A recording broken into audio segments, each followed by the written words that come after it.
There are moments in life, rare and fleeting, where the line between one world and the next seems thinner than usual, a veil barely hanging on, flickering like a half-forgotten dream. For most, the fabric of reality remains solid and moving, as if etched into stone. But there are those few unlucky enough to slip through the cracks. When their feet leave the floor, their mind teeters on the edge, and for a fraction of a second they know they have fallen. Somewhere in between.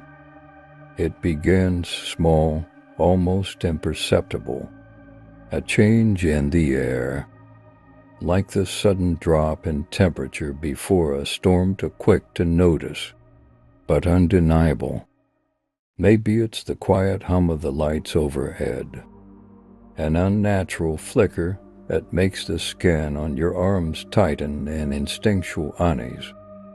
The sound, faint at first, is too distant to be traced, a whisper of something just out of reach.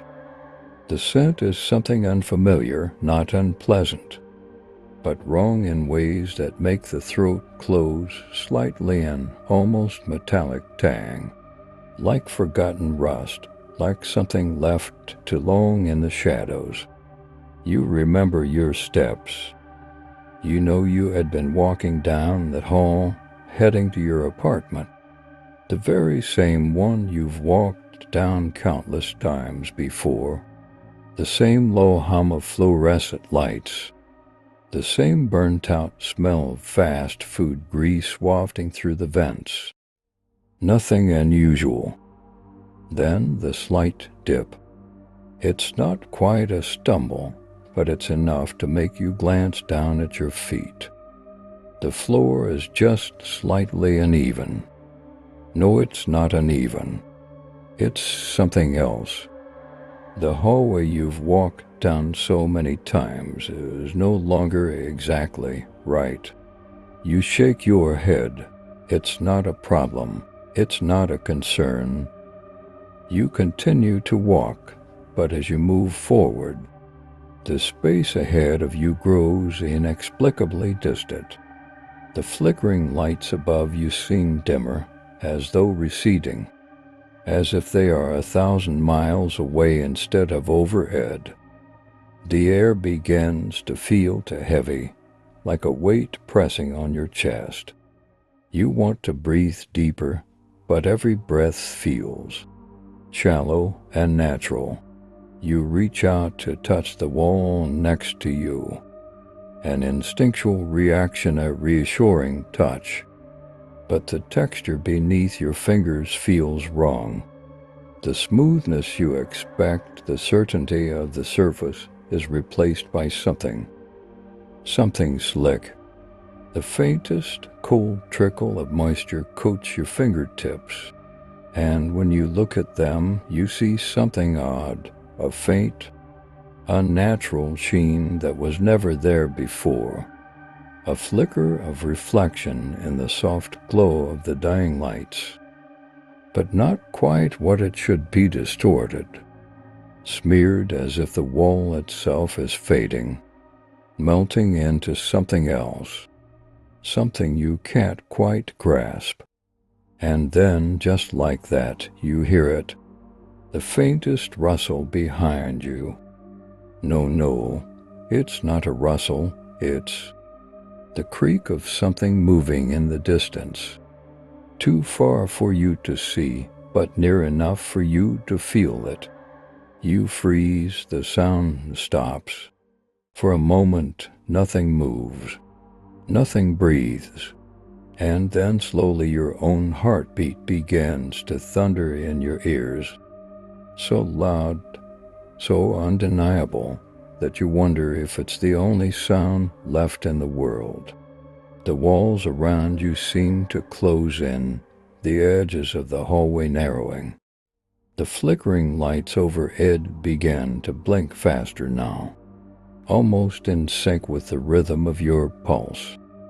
1, 2, 3, blackness. 1, 2, 3 light. But the light, it's wrong. It doesn't illuminate the space around you as it should. It casts long shadows too long, as if the corners of the world are stretching themselves beyond reason, beyond understanding. You glance at your feet, but the floor has become indistinct. The once familiar tiles are now a smooth, uniform surface stretching on forever into the distance. And then, without warning, you see them, just at the edge of your vision, figures. Tall, vague shapes standing motionless in the periphery of your sight. When you try to look directly at them, they shift, vanishing before your mind can fully grasp them. You know they're there. You know something is watching. Something is always watching. You start to move again, quickening your pace as you struggle to shake the feeling of being followed. The hallway twists, stretching farther ahead, longer than you remember. There's no turning back now. The further you walk, the less you can be sure of what you're seeing. Was that door you just passed always there? Or was it never there at all? Was the hallway this wide before? Was the flickering of the lights just your imagination? The whispers grow louder, though you're sure they're not words, only the sound of something shifting in the dark, something endless, something that never lets you leave. The lights flicker again, and for a brief, terrible second, you see it. The thing that wasn't there before, the shape that stands in the far distance, not fully formed, not fully real, but undeniably present. The air grows heavier, colder, as if the temperature itself has dropped into another world. You feel it a strange, almost magnetic pull towards the figure, like a force of nature, a compulsion you can't explain. But you don't move. You can't move. The ground beneath you begins to shift, and you realize with a sickening sense of dread that you've walked so far now. You have no idea where you are anymore.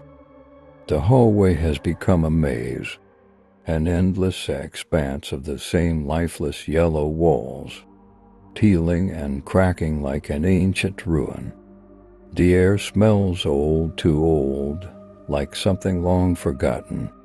You're standing at the edge of something vast, something too big for your mind to comprehend. You want to scream. You want to run. But the walls, they're not walls anymore. There's something else entirely. The space you're standing in, this place, this reality is falling apart. The ground beneath you trembles, the air thickens, and the whispers become clearer. But they're not whispers. No, they're voices. Voices that reach inside your mind, clawing at the edges of your sanity. And then, in the deepest recesses of your mind, you realize the truth, the terrifying truth. You're not in a hallway anymore. You've fallen. You've fallen into something else, a place that isn't a place, a reality that isn't real. The backrooms have you now, and you will never, ever leave.